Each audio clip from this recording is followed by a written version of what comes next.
Flamenco is Beyoncé soft launching her retirement, but you guys are probably not ready for that conversation. As she should. I think she's done the most that she could, given her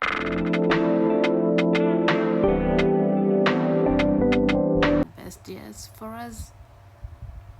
Not for me because I'm not really like a fan, but given her best years to this music industry and sacrificed most of her time, couldn't really live and do life, you know? It's kind of like a good thing now, looking at her trying to retire at her peak of her career. Like, she doesn't have to do all these tours now. I think she does it because she enjoys music, but she won't have her people around her all the time. It's just something that should be happening. You know, when she stopped doing interviews, that was like a time I was hoping, like, okay, when is Beyonce gonna retire now? Because I think it's enough and what they were doing to her. But we are going to get into that discussion of how Flamingo is an introduction to her retirement. And probably she's gonna launch one more album, and that would be it from it. I guess this is why she was doing these albums that were coming out, because she wanted to release as much as possible and just be over and done, just like Rihanna did. Rihanna just did it spontaneously, like, okay, bye, I'm done, because she never really enjoyed music as much. I think she did, and then she got into the music industry and started to see things, and she was like, okay, I'm done. I just want to move on to other things. We'll be seeing more retirements from these artists that we love, and I think we should be happy that they did. We have more albums to listen to from Beyonce, and she should just live her billionaire lifestyle and just, that's it. She's too rich to just be doing the things that she's doing, unless she's doing private entertainments. But anyways, let's listen to this guy's wonderful, well, yeah, this guy's wonderful review of Flamenco. I don't want Beyonce to retire, but I think Beyonce wants to retire, and she's using flamenco to give us the opportunity to soak her in that much more before she does. So, I'm going to provide an explanation about why I think this by analyzing flamenco line by line.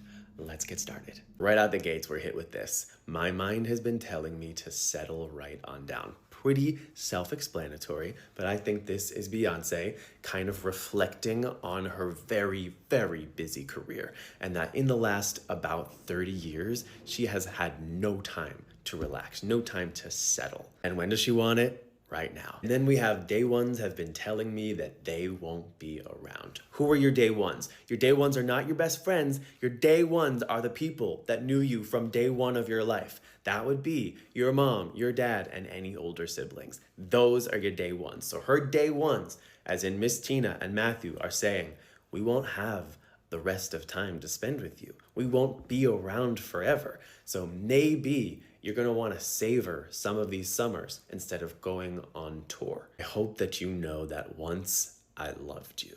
This one stings the hardest because it's about us. She's telling the Beehive, once at one point in time, you were my greatest love. And there's an implied, but then I had kids. But then I remembered my family isn't going to be here forever. And I had to change my perspective and understand that they are the thing that matters most right now. I wish that I'd known you'd let me wander. I think this is about her music styles and about how she didn't really realize that her fans would just go with her on any project that she created as long as she was at the core. She's saying, I made the same music for a very long time until I made projects like Lemonade and then Renaissance and then Cowboy Carter. And you showed me that I can wander and still have a career.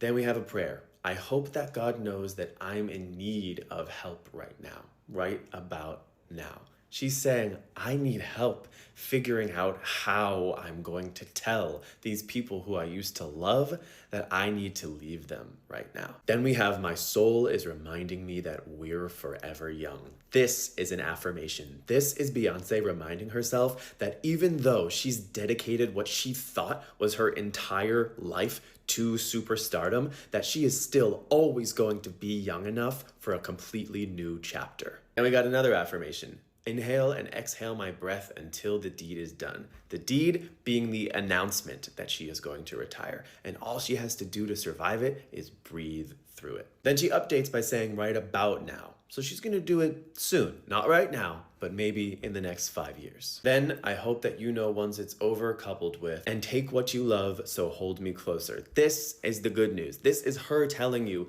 you can always go back and listen to her old content. You can always consume her old media, music videos, visual albums, documentaries. That's yours. That belongs to you. And you can get a deeper understanding of it by going back and watching it again, so that you might be able to hold her closer. Because maybe we've all been so focused on what she's gonna do next that we forgot to appreciate all the stuff she's already done to its fullest extent. So we'll have that opportunity once it's over. And then right before she wraps things up, she hits us with this absolutely brilliant line.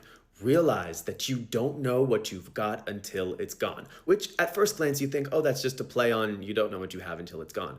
But she uses this word, realize, which is incredibly important because it reminds you. Usually people don't know what they have until it's gone, but not you.